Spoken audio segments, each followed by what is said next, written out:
بسم اللہ الرحمن الرحیم۔ السلام علیکم، میں سید عمران شفقت آپ کی خدمت میں حاضر ہوں۔ میں امریکہ پہنچ چکا ہوں اور اسلام آباد میں یا پاکستان میں اس وقت کھڑاک کے اوپر کھڑاک جاری ہے۔ تو میرا ویسے خیال تھا کہ میں آپ کو ذرا باہر سے نا کہیں پہ لینڈسکیپ ذرا امریکہ کا دکھاتا۔ آپ نے یقیناً دیکھا ہوگا، لیکن میرا دل تھا کہ میں کسی مارکیٹ میں کھڑا ہو کے، کسی سڑک کے کنارے کے اوپر کھڑا ہو کے، جس طرح ہم اسلام آباد جاتے ہیں تو وہاں پر کرتے ہیں، آپ سے ملاقات جس طرح ہوتی ہے موٹر وے کے اوپر، کسی بھی جگہ کے اوپر۔ تو لیکن وہ ہوا یہ کہ میں ابھی اس وقت اپنے ایک دوست ہیں ان کے ہاں ہوں، کیونکہ جو ہوٹل بک ہوا تھا وہ لاہور میں یا پاکستان میں تو ہوتا ہے کہ 12 بجے چیک ان کرتے ہیں، تو یہاں پہ 3 بجے ہوتی ہے۔ تو یہاں پہ آلموسٹ کوئی 12:30 1 کا ٹائم ہے اس وقت۔ آپ کے ہاں اس وقت پاکستان میں میرا خیال 9 بجے کا ٹائم ہے رات کا، تو اتنا فرق ہے یہاں پہ ٹائم کا۔ تو جب تک آپ کے پاس یہ ولاگ پہنچے گا تو میرا خیال ہے رات کے 11 12 پاکستان کے بج چکے ہوں گے، یا ہاں اتنا تو ٹائم ہو چکا ہوگا۔ تو دن جو ہے وہ ویسے بھی پاکستان میں خبروں کے حوالے سے 7 8 بجے تک چیزیں جو ہیں وہ کنکریٹ ہو جاتی ہیں یا بلیک اینڈ وائٹ میں سامنے آ جاتی ہیں۔ ابھی تک جو خبریں ہیں وہ، ایک تو میں نے آپ کے ساتھ خبر شیئر کرنی تھی، میں نے کل اسلام آباد لاہور سے چلتے ہوئے بھی کہا تھا کہ میں جو آرمی چیف کی جو ملاقات ہوئی تھی تاجروں کے ساتھ لاہور میں، اس کی گفتگو کے وہ شیڈز یا گفتگو کے وہ حوالے، وہ زاویے جو ابھی تک آپ تک نہیں پہنچ سکے، اور وہ بڑے حیران کن ہیں کہ جس طرح چیف صاحب نے اپنے جس طرح ارادے کا اظہار کیا کہ وہ کون سے لوگ ہیں جن کے خلاف ٹوکا چلانا پڑے گا۔ تو وہ کوئی پولیٹیشین ہے یا کون ہے، وہ کن کے بارے میں کہہ رہے ہیں، کرپٹ لوگ ہیں، کون ہیں، کن کے بارے میں انہوں نے کہا ہے اور کیوں کہا ہے، یہ پوری بڑی مزے کی تفصیل تھی۔ تو وہ میں چاہ رہا تھا کہ آپ کے ساتھ شیئر ہو جائے، لیکن وہ ابھی تو موقع نہیں بن رہا۔ کل سفر تھا اور مسلسل سفر، صبح میں یہاں کے جو صبح 8 بجے ہیں میں پہنچا ہوں، اور تقریباً دوحہ سے یہاں تک کی جو فلائٹ تھی وہ 13 گھنٹے کی فلائٹ تھی۔ تو جہاز میں کتنا بندہ آرام کر سکتا ہے؟ نیند کے مسائل میرے جو کافی عجیب و غریب سے وہ ہیں۔ تو وہ خبر جو ہے وہ درمیان میں رہ گئی۔ نئی ڈیولپمنٹس ہو گئی ہیں۔ ایک ڈیولپمنٹ جو ہوئی ہے وہ شیخ رشید صاحب کی جو گرفتاری ہوئی ہے وہ ایک بڑی ڈیولپمنٹ ہے، اور شیخ رشید صاحب کے حوالے سے 17 جولائی کو مجھے یاد پڑتا ہے ہماری ایک ملاقات ہوئی تھی ایک اہم شخصیت کے ساتھ۔ ہماری جو میں کہہ رہا ہوں تو میرے ساتھ ایک دو اور جرنلسٹ تھے، سینئر جرنلسٹ ہیں وہ، میں تو خیر ان کا جونیئر ہوں۔ تو ایک پاکستان کی بڑی طاقتور تگڑی شخصیت کے ساتھ ملاقات ہوئی تھی، تو شیخ رشید صاحب کے بارے میں ہم نے ان سے دریافت کیا تھا کہ یہ شیخ رشید صاحب کیا سودا بیچتے رہتے ہیں پاکستان کی اسٹیبلشمنٹ کا۔ تو اس کے اوپر جو انہوں نے کہا تھا وہ بس آپ یوں سمجھیں کہ شیخ رشید صاحب شاید بہت پہلے گرفتار ہو گئے ہوتے اگر شیخ رشید صاحب جو ہیں وہ کسی کھاتے میں ہوتے۔ یہ بات ذہن میں رکھیے گا، کسی کھاتے میں، تو جو کھاتے میں ہیں وہ اپنے وقت کے اوپر گرفتار ہو گئے تھے۔ پرویز الہی صاحب کو آپ کے سامنے ہے کہ ان کو پاکستان کی جو اسٹیبلشمنٹ ہے وہ کسی بھی لحاظ میں معافی دینے کا ارادہ نہیں رکھتی۔ ابھی ڈیوٹی مجسٹریٹ نے جو تھا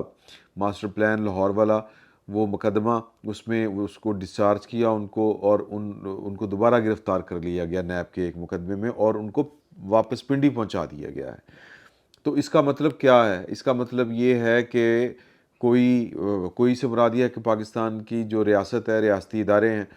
وہ کچھ لوگوں کو معاف کرنے کے لیے تیار نہیں ہیں، ان کو وہ سزا ملے گی۔ اسی طرح شیخ رشید صاحب بھی انہی لوگوں میں شامل ہیں جنہوں نے ساری عمر جو ہے وہ گیٹ نمبر 4 کی پہرے داری بھی کی، اور ان کی جناب ان کے نام کے اوپر وہ کھایا پیا سب کچھ کیا۔ تو میں نے جو 2 3 جو سینئر جرنلسٹ تھے وہ ایک طاقتور شخصیت سے پوچھا کہ شیخ رشید صاحب جو ہیں وہ کیا ابھی تک جو ہیں وہ جو کہتے ہیں کہ میں تو جناب پاکستان کی اسٹیبلشمنٹ کا ان آفیشیل اسپوکس پرسن ہوں. ایک وہ یہ باتیں کھلے عام کہا کرتے تھے اور ان کو یہ بات کہتے ہوئے کوئی جس کو ہم کہتے ہیں نا بے باکانہ انداز میں وہ یہ والی بات کیا کرتے تھے. تو ان کی جو بے باکانہ گفتگو تھی اس کا ہم نے حوالہ دیا تھا، تو انہوں نے کہا کہ نہیں وہ تو کسی کھاتے میں نہیں ہے، ان کی بس وہ ایویں لگے رہتے ہیں. تو آج ان کو جو گرفتار کیا گیا ہے وہ گرفتاری ان کی تھانہ کوہسار میں 10 مئی کے حوالے سے جو عمران خان صاحب کی گرفتاری کے خلاف جو احتجاج ہوا تھا، وہ 10 مئی والا احتجاج یا 9 مئی والا احتجاج، یہ سارے کے سارے وہ معاملات ہیں جو پاکستان کی فوجی لیڈرشپ تو نہیں، میں لیڈرشپ نہیں کہنا چاہیے، جو کمانڈ ہے، یعنی کہ جنرل عاصم منیر کے خلاف جو وہ سازش، انقلاب، بغاوت، آپ ان تینوں میں سے جو بھی نام دینا چاہیں، وہ اس کا حصہ تھے احتجاج. اور وہ جو تھا نا کہ گڈ ٹو سی یو، اس کے بعد وہ پلان جو تھا اس کا سٹارٹ اپ تھا. تو وہ جو سٹارٹ اپ تھا وہ نہیں ہو سکا. وہ آرمی چیف صاحب قطر میں تھے، یہاں پر جن کے اوپر تکیہ کیے بیٹھے تھی پاکستان تحریک انصاف کی قیادت، انہی پتوں نے ان کو ہوا دینا شروع کر دی، اور پھر اس کے بعد چیزیں ساری کی ساری الٹ پڑ گئیں. تو وہ بغاوت ناکام ہوئی، یا انقلاب ناکام ہوا، بغاوت جرم ٹھہرا، اور شیخ رشید صاحب بھی اسی جرم میں دھر لیے گئے ہیں. اور کوئی بڑی بات نہیں ہے، یہ بات آج آپ لکھ لیں کہ شیخ رشید صاحب کے خلاف بھی پاکستان کی کسی فوجی عدالت میں ان کے خلاف مقدمہ چلے، جس طرح عمران خان صاحب کے خلاف فوجی عدالتوں میں 9 مئی کے حوالے سے مقدمات چلنے کے امکانات بڑے واضح ہیں. تو سادہ مطلب یہ ہے کہ شیخ رشید صاحب کو بھی کسی قسم کی کوئی نارائت حاصل ہے. ان کے 2 بھتیجے گرفتار ہیں، اور ابھی تک ان کے جو وکیل ہیں عبدالرزاق صاحب، وہ کہہ رہے ہیں کہ ہمیں شیخ رشید صاحب تک رسائی نہیں دی جا رہی. تو سر سادہ سی بات، بہت سادہ سی بات وہ یہ ہے کہ وہ لوگ جو کہہ رہے ہیں اور مسلسل کہہ رہے ہیں، ان میں ہمارے دوست احباب بھی شامل ہیں، کہ جی کہ وہ پاکستان کی اسٹیبلشمنٹ پھر سے سوچ رہی ہے کہ یہ عمران خان کو ہمیں تھوڑا سا راستہ دینا پڑے گا، اور ان کے خلاف جو اس وقت پاکستان کی ریاستی جو پورا ڈکا پورا ڈھانچہ ہوا ہے، تو اس سے تو آگے کا راستہ نہیں نکل رہا، نہ آگے کا راستہ بن رہا ہے. تو ہمیں ایک طرح سے جو ریکنسیلیشن یا مفاہمت، آپ یا اس طرح کی کوئی اور بھی اگر آپ نام دینا چاہیں، اس کا جو تھاٹ پروسیس ہے وہ پاکستان کی فوج کے اندر بھی شروع ہو چکا ہے، اور پاکستان تحریک انصاف کے بھی اندر شروع ہو چکا ہے. آج شیخ رشید صاحب کی گرفتاری، میرا خیال ہے کہ جو یہ تاثر پھیلانے کی کوشش کر رہے تھے کہ جی، اور پھر یہ تاثر پھیلا کے ایک طرح سے حوصلہ دینے کی کوشش کہ پاکستان تحریک انصاف کے ساتھ جو لوگ جڑے ہوئے ہیں وہ اس امید کے ساتھ بندے رہیں، یا ان کو پھر سے کوئی ان کی جو بائنڈنگ فورس ہے وہ اس میں اضافہ ہو، یا عمران خان صاحب کے جو ووٹر ہیں ان کو لگے کہ جی کہ جب بھی الیکشن بس ہونے والے ہیں، الیکشن چونکہ آنے والے ہیں فروری میں، تو یہ عمران خان صاحب کو باہر بھی نکالا جائے گا، یہ بھی کیا جائے گا، وہ بھی کیا جائے گا. تو جن پی ٹی آئی کے ساتھ لوگوں کا جو ایک طرح سے کہہ لیں کہ جو ان کی ایفیلیشن ہے، وہ بندی رہے. یہ پروپیگنڈا، میں اس کو پروپیگنڈا ہی کہوں گا، یہ شاید اس لیے پھیلایا جا رہا تھا. اور آج جو شیخ رشید صاحب جو کسی کے کھاتے میں نہیں تھے، جو مطلب کہہ لیں کہ جو ہوں میں جس کو ہم پنجابی میں کہتے ہیں نہ تنا چ نہ تیرہ چ، کہ ان کا وہ کسی قطار شمار بھی نہیں تھے، وہ اپنے منہ سے بس کہا کرتے تھے کہ میں اسٹیبلشمنٹ کا، میں یہ ہے تو میں وہ ہوں. تو وہ اگر آج گرفتار ہوئے ہیں اور پرویز الہی صاحب کو بھی نہیں چھوڑا گیا، تو اس میں عقل مندوں کے لیے نشانی یہ ہے کہ وہ جو پروپیگنڈا کر رہے تھے، اس پروپیگنڈا کو مائنس کرنے کے لیے، یا کہہ لیں کہ اس کی نفی ہے یا اس کا اثر زائل کرنے کے لیے، یہ 2 والے کام ہیں. ایک کہ پرویز الہی صاحب کو اعادہ کیا جائے، ان کو دوبارہ سے گرفتار کر کے اس چیز کو باور کروایا جائے کہ عمران خان صاحب کے لیے کوئی نہ کھڑکی کھلی ہے، نہ کوئی دروازہ کھلا ہے، ان کے لیے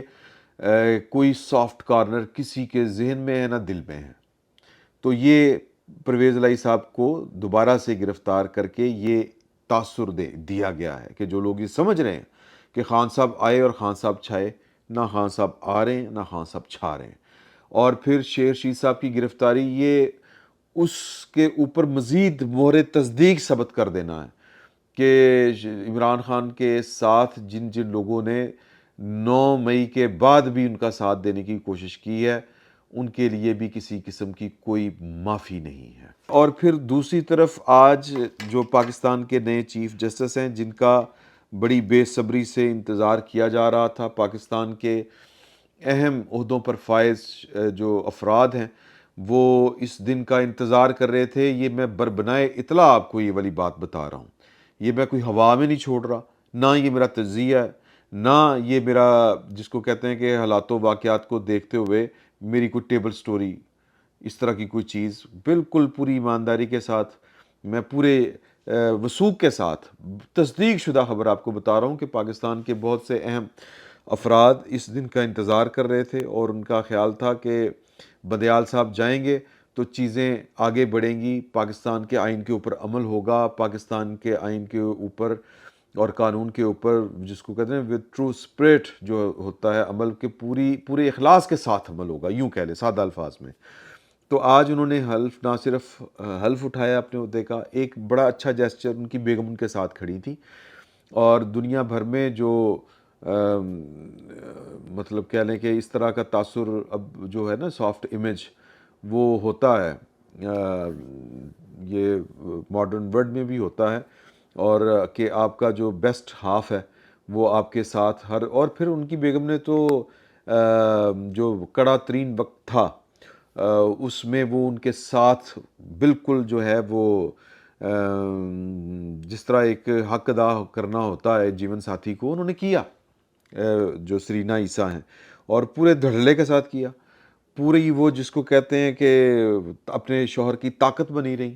لوگوں نے، ان کے دشمنوں نے اور جنرل فیض صاحب نے ان کی بیگم کو ٹارگٹ کر کے بیسیکلی قاضی فائز عیسیٰ صاحب کو توڑنے کی کوشش کی تھی، تو وہ بلکہ ایک کمزوری بننے کے بجائے ان کی طاقت بنی، تو آج وہ ان کے ساتھ کھڑی تھی، بڑا اچھا جیسچر تھا یہ والا۔ تو اب انہوں نے جو جن سے کہہ لیں کہ قاضی فائزہ صاحب کو پاکستان کی عوام کو بڑی توقع ہے کہ وہ اپنے، ویسے تو ہمیں ہر نئے آنے والے سے بڑی توقع ہوتی ہے، وہ اس لیے ہوتی ہے کہ ہمارے ساتھ کہہ لیں کہ کوئی اچھا نہیں چل رہا ہوتا، کچھ نہ کچھ گڑبڑ چل رہی ہوتی ہے، اس لیے ہمیں لگ رہا ہوتا ہے کہ اب جو نیا آیا ہے وہ آ کے کام ٹھیک کرے گا۔ تو اگر لوگ اپنا صحیح کام ہر وقت کر رہے ہوں تو پھر کسی مسیحا کی ضرورت نہیں ہوتی۔ تو یہ میں قاضی فائز عیسیٰ صاحب کو بطور مسیحا کے پورٹریٹ نہیں کر رہا، قاضی فائز عیسیٰ صاحب صرف قانون پر عمل کریں، اور آج انہوں نے پہلا جو میرے تک خبر پہنچی ہے، میرے پاس ایک نوٹیفیکیشن بھی پہنچا ہے، یعنی ایک عدالتی مراسلہ کہہ لیں آپ کے، روسٹر جس کو ہم کہتے ہیں، وہ پہنچا ہے جس میں قاضی فائز عیسیٰ صاحب نے اپنا چیف جسٹس کا چارج سنبھالتے ہی پازیٹیو اور آئین کے اوپر اور درینہ مطالبہ تھا کہ پاکستان کے جو اہم مقدمات ہیں ان کے لیے فل کورٹ تشکیل دیا جانا ضروری ہے اور تشکیل دیا جائے۔ گورنمنٹ کہتی رہی قاضی فائزہ صاحب کے آنے سے پہلے، بندیال صاحب اور بندیال صاحب سے پہلے گلزار صاحب اور یہ سارے جو تھے وہ مچھندر جو عدلیہ کے نام کے اوپر بٹا تھے، کلنک تھے، انہوں نے پاکستان کے آئین اور قانون کا بیڑا غرق کیا، وہ اس سے بھاگا کرتے تھے۔ تو انہوں نے، قاضی فائزہ صاحب نے اپنے عہدے کا حلف اٹھاتے ہی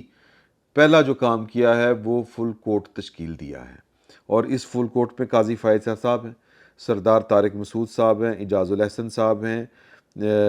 منصور علی شاہ صاحب ہیں، منیب اختر صاحب ہیں، یا آفریدی صاحب ہیں، جسٹس امین الدین ہیں، جسٹس مظاہر علی اکبر نقوی ہیں، جمال مندوخیل صاحب ہیں، جسٹس جمال مندوخیل، جناب جسٹس محمد علی مظہر، جسٹس عائشہ ملک،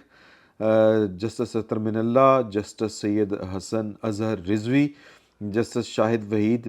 جسٹس مسرت ہلالی۔ تو یہ جناب فل کورٹ بیٹھے گا، اور کل یہ میرا خیال ہے کہ وہ جو supreme court practice and procedure act کے اوپر جو سٹے چل رہا ہے اس کی سماعت کرے گا، اور وہ جو اس میں پاکستان کے پارلیمان یعنی کہ پاکستان کے عوام کی منشا تھی کہ جو چیف جسٹس آف پاکستان ہے